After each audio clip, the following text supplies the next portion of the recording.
पहली बार जनता और नेता को एक साथ हंसते हुए देख रहा हूं।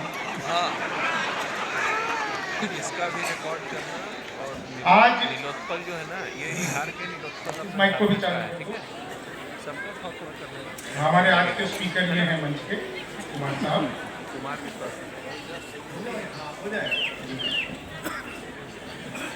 आज इस कार्यक्रम के लिए जब हम सब जी क्या कर रहे हो? मेरे में तार डालो। डॉक्टर साहब जी,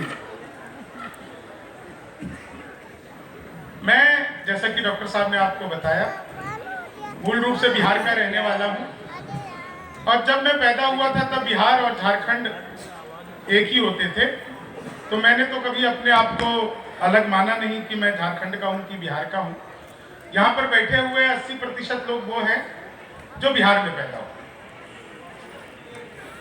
हाँ, गुप्ता जी बैठे हुए हैं, ये तो जमशेदपुर में मिले थे, बहुत ही शानदार कार्यक्रम इन्होंने मेरे लिए तो करवाया था भाई साहब।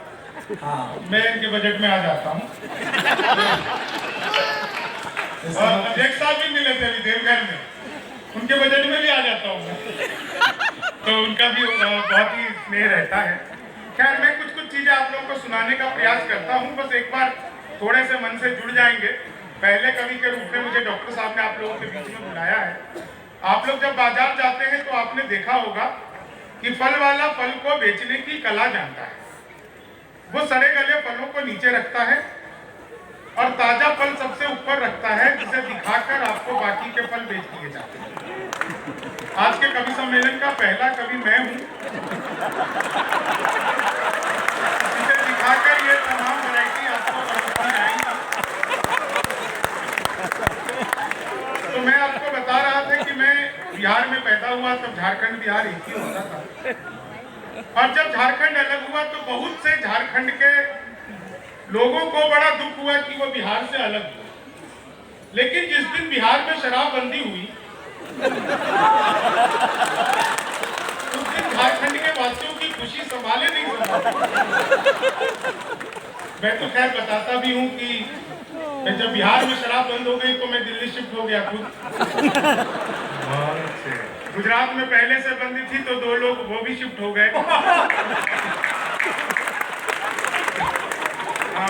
कई मैं बारीक कई बातें करने का प्रयास करूंगा, समझ में आ जाऊंगा धीरे धीरे आप लोगों को। आज तो बड़ा ही कमाल हुआ। एयरपोर्ट के बाहर मैं निकला सर, तो मैंने देखा 2 आदमी आपस में आधे घंटे से गाली गलौज कर रहे हैं। मैं उनके पास गया, मैंने समझाया, तब मारपीट हुई। बिहार का आदमी अक्सर ऐसा समझा देता है कि मारपीट कई दिनों तक चलती रहे। 4 लाइन आप लोगों को पहले सुनाता हूं और तमाम राजनीति के लोग बैठे हैं। अच्छी बात यह है जो किसी के बाप की नहीं सुनती वो कवियों को सुन रही है, ये अच्छी बात है। तो मैं आप लोगों को भी प्रणाम करता हूं। पीछे 2-4 सीटियां बजी, उनको भी प्रणाम करता हूं। 4 लाइनें पहले सुनाता हूं, आप लोगों तक एक बार पहुंच जाऊंगा तो यकीन मानिए आज की शाम जो युग कवि आदरणीय डॉक्टर कुमार विश्वास जी के उन्हीं के लिए सजाई गई है, क्योंकि उन्हीं के औरा में हम सब आपको कुछ सुना जाएंगे, आप लोग कुछ सुन लेंगे, हमें भी ऐसा हमें लगेगा। 4 पहली लाइनें सुनिएगा, बस एक छोटा सा निवेदन आप लोगों से मैं कर दूं, उसके बाद आप लोग जैसा सुनेंगे।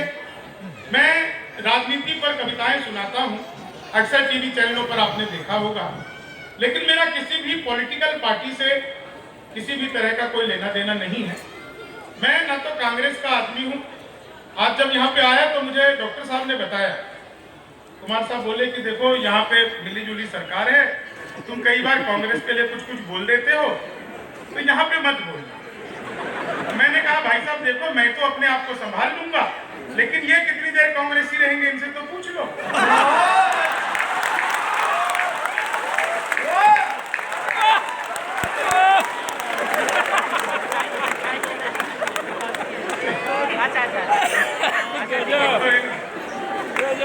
इनकी प्रतिभा को भी प्रणाम करता हूँ, बड़े प्रतिभाशाली लोग हैं।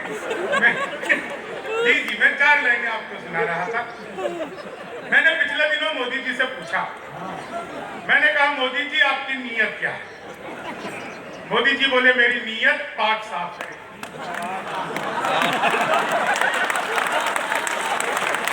इसमें कोई राजनीति नहीं थी, फिर भी कई भाजपा वालों ने ताली बजाई, कांग्रेस वाले चुप गए। इसमें कोई राजनीति नहीं। पाकिस्तान को साफ करने में क्या राजनीति? और आप लोग तो यहाँ के देखे। मैं सर एक बात बताऊं, दुनिया में सबसे ईमानदार नेता हमारे बिहार के आदरणीय लालू प्रसाद यादव। जिस जेल का उद्घाटन किया खुद उसमें बंद रहे। हमारा भी जेल में उन्होंने उद्घाटन थोड़ी किया था। और मैं तो भाई साहब की सोच रहा था, गुप्ता जी अच्छा हुआ कि आप यहाँ के स्वास्थ्य मंत्री बने। अगर आप सचमुच में ही दिल्ली के बन जाते तो अभी तो आपके हाथ पैर सब दोनों एक साथ दबाए जा रहे होते। ये सुविधा वहाँ पर है। लेकिन साहब ये तो अच्छी जगह पे है। आप बेचारे कुछ भी कहो हंसते रहते हैं, मुस्कुराते रहते हैं। और गोविंद अग्रवाल जी जिनका जिक्र हुआ, उनको सर एक बार आपको भी प्रणाम कर लेता हूँ। पहली बार झारखंड के कई शहरों में घुमाया इन्होंने मुझे। बड़े साहित्य सेवी हैं। ऐसा हम लोग को कई लोगों के विषय में इसलिए बोलना पड़ता है कि वो भी आगे बुलाते रहे। ऐसा नहीं है कि हम कोई बहुत ही ज्यादा खुश होकर बोलते हैं, लेकिन अपनी अपनी मार्केटिंग में सबको देखनी है, उसी के तहत सबको देखनी है। खैर आप लोग 4 लाइन। एक आदमी मिला, बोला यार ये मोदी जब से आया है देश 500 साल पीछे चला गया। मैंने कहा योगी को आने दे, त्रेता युग में ले जाए।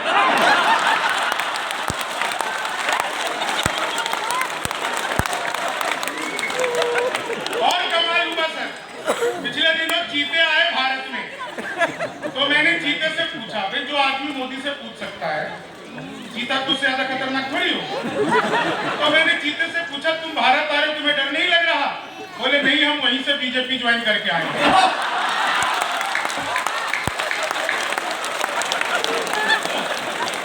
तो हमारा देश को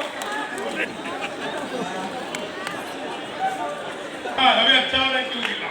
दिनेश बाबरा मेरा बड़ा ही प्रिय मित्र है। मैं 4 लाइनें आपको सुनाता हूँ और देखिए इसमें आपको मजा आ जाएगा, दोनों पक्षों को मजा आएगा। मैंने जैसे ही मोदी जी का जिक्र किया मंच पर चाय आ गई।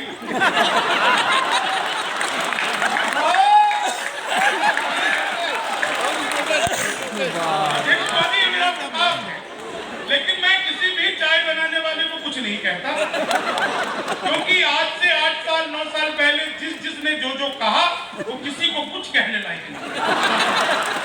इसलिए चाय वालों को मैं कुछ नहीं कहता। भाई मेरा इससे कि 2 चाय रख जाना, एक ठंडी हो जाएगी, दूसरी पीऊंगा। हाँ जी, 4 लाइन सुनिएगा। इसमें किसी पक्ष की पार्टी पक्ष की बात नहीं है। मैंने आपको बताया पहले ही, मैं ना तो कांग्रेस का आदमी हूँ, ना तो मैं भाजपा का आदमी हूँ।